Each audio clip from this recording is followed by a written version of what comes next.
Hello viewers, welcome to Jayanthi kitchen. இன்றைக்கி நாம் என்ன பண்ண போகிறோம் அப்படின்னா வரகு அரிசியை பயன்படுத்தி வெண்பொங்கல் செய்ய போகிறோம். இது ரொம்ப சூப்பராக இருக்கும். வரகு அரிசி வெண்பொங்கல் செய்கிறதுக்கு தேவையான இன்க்ரீடியன்ட்ஸ்: வரகு அரிசி, பாசிப்பருப்பு, நெய், மிளகு, சீரகம், பெருங்காயம், கருவேப்பிலை, இஞ்சி, முந்திரி, தேவையான அளவு உப்பு, தேவையான அளவு எண்ணெய். வரகரிசி வெண்பொங்கல் செய்கிறதுக்கு வரகரிசி ஒரு கப் எடுத்திருக்கேன். பாசிப்பருப்பு அரை கப் எடுத்திருக்கேன். இதை பாசிப்பருப்பை வறுத்து வச்சுருக்கேன். இப்போ இது ரெண்டுத்தையும் ஒரு 1/4 மணி நேரம் ஊற வச்சுருக்கேன் தண்ணியில். இப்போ தண்ணியில் ஊற வச்சுட்டு நல்லா க்ளீன் பண்ணி கழுவி ஒரு 4 தடவை க்ளீன் பண்ணணுங்க. அப்போ தான் கொஞ்சம் நல்லா ஒயிட்டாக வரும், இல்லைன்னா கருப்பாக இருக்கும். க்ளீன் பண்ணி வச்சுருக்கேன். இப்போ நம்ம வரகரிசி வெண்பொங்கல் செய்கிறதுக்கு தண்ணியை குக்கரில் ஊற்றிக்கலாங்க. இப்போ ஒரு கப்புக்கு 3 கப்பு தண்ணி ஊற்றணும். நான் அளந்து வச்சுருக்கேன். இப்போ இதில் அரிசியை சேர்த்துக்கலாம்.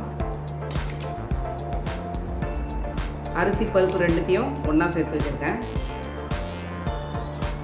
1 கப்பு அரிசி பருப்புக்கு 3 கப்பு தண்ணி ஊற்றணும். தேவையான அளவு உப்பு சேர்த்துக்கலாம். பெருங்காய பொடியையும் சேர்த்துக்கலாம். இப்போ இது கொஞ்சம் கொதி வரட்டுங்க. கொதிக்க ஆரம்பிச்சிச்சுங்க. இதில் பெருங்காயமும் உப்பும் சேர்த்துருக்கோம். வரகு அரிசி பார்த்திங்கன்னா நல்லா நார் சத்து இருக்குது, இதில் புரதச்சத்தும் இருக்குது. டயபெட்டிக் பேஷண்ட்டும் எடுத்துக்கலாம். கொதி வந்துருச்சு, மூடி போட்டுடலாம். இந்த ஆவி வரட்டும். ஆவி வந்த பிறகு வெயிட் போடலாம். ப்ரெஷர் வெளியே வருதுங்க. இப்போ நம்ம வெயிட் போட்டுடலாம். இப்போ இதில் ஒரு 4 விசில் வரட்டுங்க. வந்த பிறகு ஆஃப் பண்ணிடுவோம். 4 விசில் வந்துருச்சுங்க. இப்போ ஆஃப் பண்ணிடலாம். வரகரிசி பொங்கல் தாளிக்க செஞ்சிடலாங்க. இப்போது பேனில் எண்ணெய் விட்டுருக்கேன்.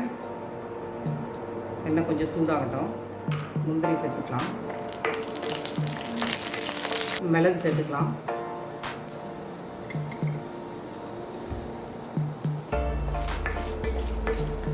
அடுத்து ஜீரகம் சேர்த்துக்கலாம், இஞ்சி சேர்த்துக்கலாம், கருவேப்பிலை சேர்த்துக்கலாம். இதை அப்படியே எடுத்து இந்த பொங்கலில் சேர்த்துக்கலாம். ப்ரெஷர் போயிடுச்சுங்க. இப்போ நம்ம ஓப்பன் பண்ணலாம்.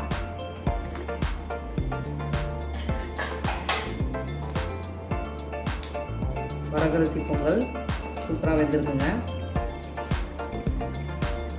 இப்போ நம்ம தாளிச்சதை இதில் சேர்த்துக்கலாங்க.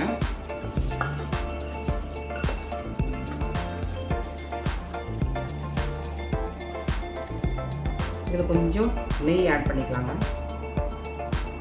வரகரிசி பொங்கல் ரெடி ஆயிடுச்சுங்க. இப்போது பவுலுக்கு ட்ரான்ஸ்ஃபர் பண்ணிடலாங்க. வரகரிசி வெண்பொங்கல் சூப்பராக ஹெல்த்தியான பிரேக்ஃபாஸ்ட்டுக்கு ரெடி ஆயிடுச்சுங்க. நீங்களும் இதை ட்ரை பண்ணுங்கள். ஆரோக்கிய சுவை ஆரம்பம். தேங்க்யூ.